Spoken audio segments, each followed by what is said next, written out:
राजस्थान में घरेलू बिजली के उपभोक्ताओं के लिए सितंबर का महीना महंगाई का झटका देने वाला है। आने वाले बिजली बिल में 3 तरह के फ्यूल सरचार्ज जुड़कर आएंगे। विद्युत विनियामक आयोग के आदेश का हवाला देते हुए राजस्थान डिस्कॉम में नया फरमान जारी हुआ है।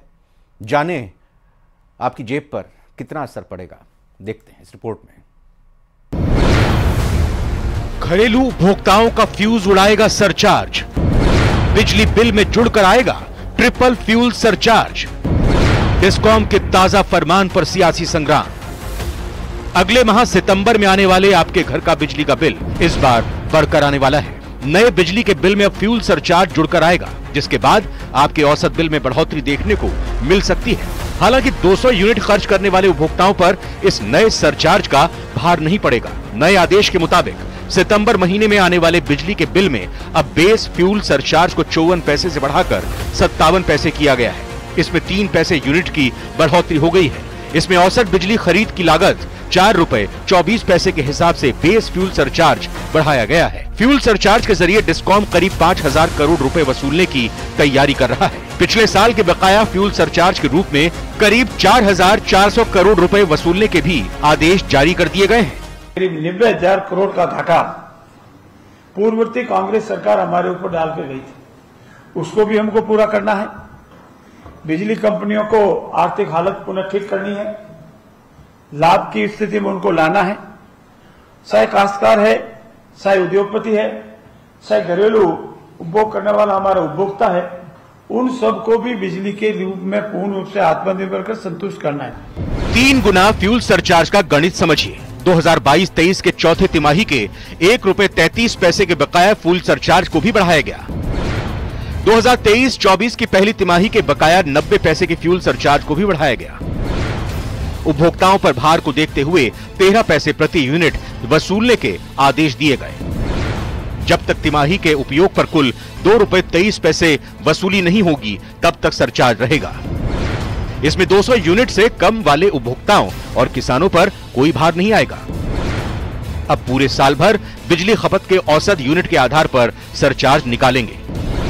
यह बकाया राशि अगले 3 साल तक के बिल में समान रूप से वसूली जाएगी। 3 गुना फ्यूल सरचार्ज को लेकर कांग्रेस ने बीजेपी सरकार को घेरा है। कांग्रेस के मुताबिक आम जन को राहत देने की बजाय बिजली बिलों में फ्यूल सरचार्ज के नाम पर जेब कतरने का काम किया जा रहा है। वहीं बीजेपी ने कांग्रेस को पिछला कार्यकाल याद दिलाया है। भारतीय जनता पार्टी की सरकार ने प्रदेश की जनता पे ढहाया प्रहार। पर्ची की सरकार ने पर्ची से लिया फैसला, अडानी को कर रही है उपहार। 1 सितंबर से लूट की होगी मार, प्रति यूनिट पे 57 पैसे का होगा भार।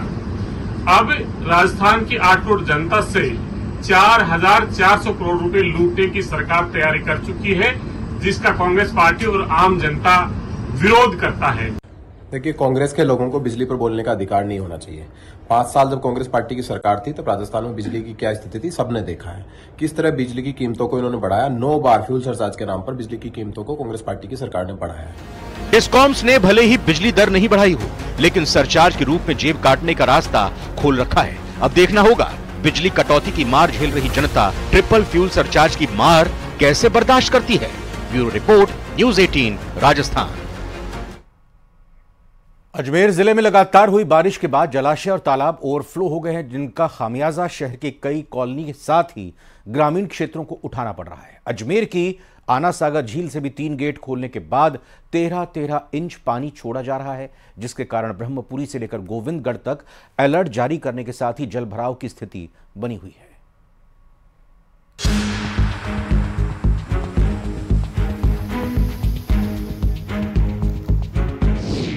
भारी बारिश के बाद अजमेर का बुरा हाल।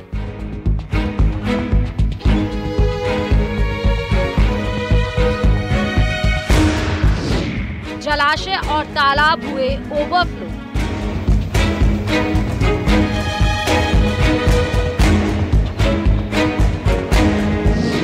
आना सागर झील के खोले गए 3 गेट।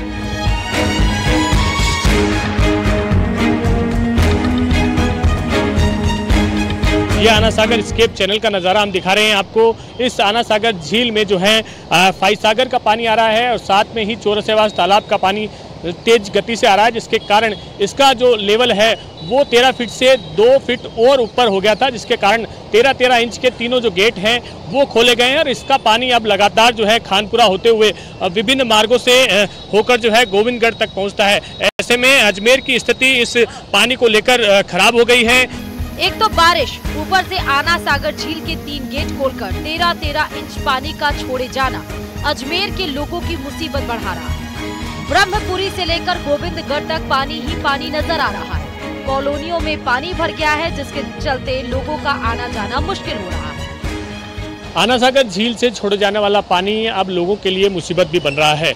हम एस्केप चैनल पर खड़े हैं, आप देखेंगे एस्केप चैनल पूरी तरह से भरा हुआ है और इसके आसपास की कॉलोनियों में इसका पानी जाने लगा है। आसपास की कॉलोनी के जो निवासी हैं वो खासे परेशान हैं। ये ब्रह्मपुरी इलाका है जहां एक तरफ मड पंप लगा रखा है जहां से पानी की निकासी हो रही है। आप देखेंगे स्पीड जो है वो पानी की गति जो है वो बहुत तेज है और पूरा ऊपर से भरता हुआ ये पानी जा रहा है। हालांकि 4 दीवारी इसकी ऊपर की गई है, इसके कारण जो लोग हैं वो खासे परेशान हैं। ये ब्रह्मपुरी इलाके का जो नज़ारा है आपको दिखाना चाहेंगे। 1 से 2 फीट जो पानी है वो यहाँ पर भरा हुआ है। ई रिक्शे यहाँ पर जो है, कई गाड़ियाँ हैं वो जो है भरी हुई है, लोग जो हैं वो परेशान हैं। आना सागर झील से पानी धीरे धीरे चैनल के जरिए छोड़ा जा रहा है, जो ब्रह्मपुरी इलाके में पहुंच रहा है, जहां के लोग खासे परेशान हैं। पिछले 5 दिनों से घरों के बाहर और अंदर पानी भरा है। ऐसे ही हालात अजमेर दक्षिण विधानसभा क्षेत्र के कई कॉलोनी और वार्डों की बनी। 4 दिन से पानी यहाँ भरा हुआ है, 1.5 2 फीट पानी है। आना सागर एस्केप चैनल से जो पानी छोड़ा गया है ये पानी यहाँ रिवर्स मार रहा है। 5 दिन से हमारे निकलने का घर से रास्ता बंद है और यहाँ हम लोग नहीं हैं। 20-25 घर हैं यहाँ पे, उन सबके लिए आजीविका जो है वो बहुत मुश्किल हो गई है सर। यही स्थिति है, यहाँ बच्चों को भी प्रॉब्लम होती है स्कूल जाने में लाने में। सबसे ज्यादा बाहर जाओ, बाहर खड़े होते हैं। 4-5 दिन से बच्चे स्कूल नहीं जा रहे, बच्चे यहाँ पे ये हाल है अजमेर का। ये देख लो, पिछले साल जब बिफर जो आया था, कम से कम कलेक्टर महोदय को, प्रशासन को, MLA साहब को सैकड़ों ज्ञापन दे चुके हैं कि यहाँ की स्थिति बहुत ही बिगड़ रहती है। दूसरा उनसे निवेदन किया था कम से कम जिस समय बारिश हो या बारिश जब वो चैनल गेट को थोड़ा कम खोला जाए।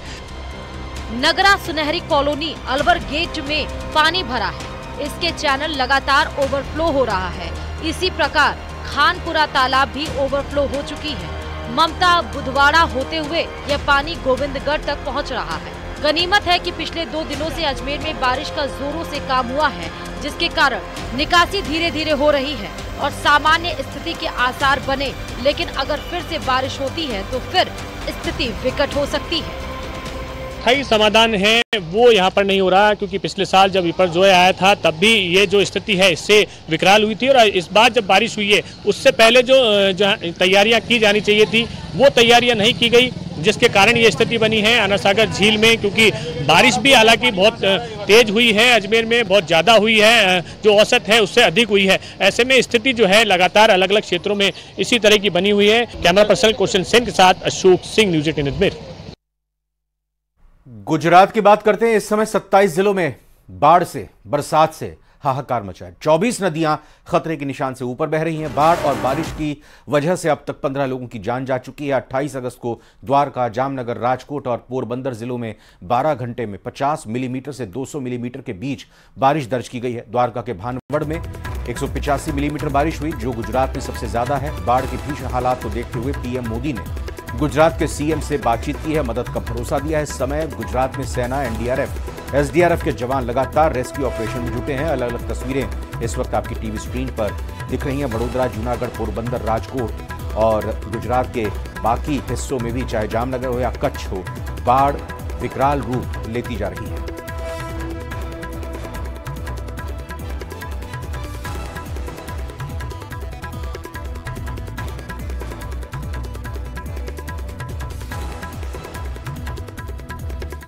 ब्रेकिंग न्यूज बूंदी से, जहां लुटेरी दुल्हन गैंग का पर्दाफाश हुआ है। पुलिस ने लुटेरी दुल्हन को पकड़ा है। लुटेरी दुल्हन के 2 साथियों को भी पुलिस ने पकड़ा है। रायथल थाना पुलिस ने यह कार्रवाई की है।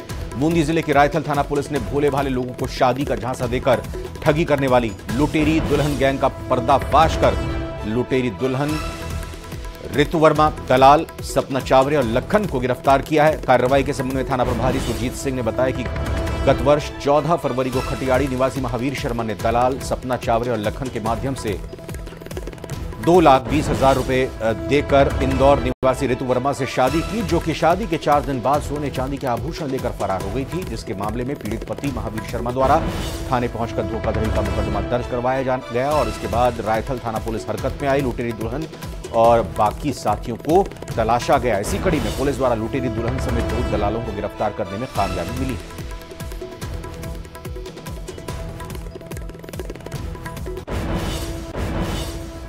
ये जयपुर से भी एक बड़ी खबर आपको बताते हैं, जहां पर मिट्टी में दबा मजदूर करणी विहार इलाके में खुदाई के दौरान हादसे में यह मजदूर दब गया है। रंगोली गार्डन के पास मिराज रेजिडेंसी में हादसा हुआ है। विराट कृष्णम अपार्टमेंट की साइट पर यह हादसा हुआ है।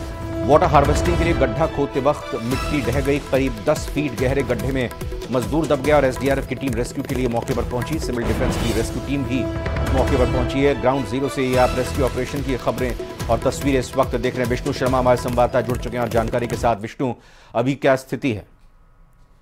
देखिए, इस वक्त रेस्क्यू ऑपरेशन वहां पर चल रहा है। जो मजदूर है उसको निकालने के जो प्रयास हैं वो वहां लगातार जारी हैं, लेकिन अब तक जो घटना के बारे में जो मिट्टी में दबे मजदूर का पता नहीं चला है। और पूरी घटना जो है वो वैशाली नगर इलाके में रंगोली गार्डन के पास विराट कृष्णम अपार्टमेंट है, वहीं पर बताया जा रहा है कि वाटर हार्वेस्टिंग के लिए गड्ढा खोदा जा रहा था और पाइपलाइन डालने के दौरान ये हादसा हुआ, जबकि मिट्टी भरभरा कर ढह गई और करीब 8 से 10 फीट नीचे जो मजदूर वहां पर खुदाई कर रहा था वो मजदूर उसमें दब गया। सूचना मिलने पर एसडीआरएफ की टीमें मौके पर पहुंची, करनी भी थाना पुलिस मौके पर पहुंची और बाद में क्रेन की सहायता से, जेसीबी की सहायता से मिट्टी को मौके पर पुलिस हटवा रही है। एसडीआरएफ के जवान भी मजदूर को निकालने में जुटे हुए हैं।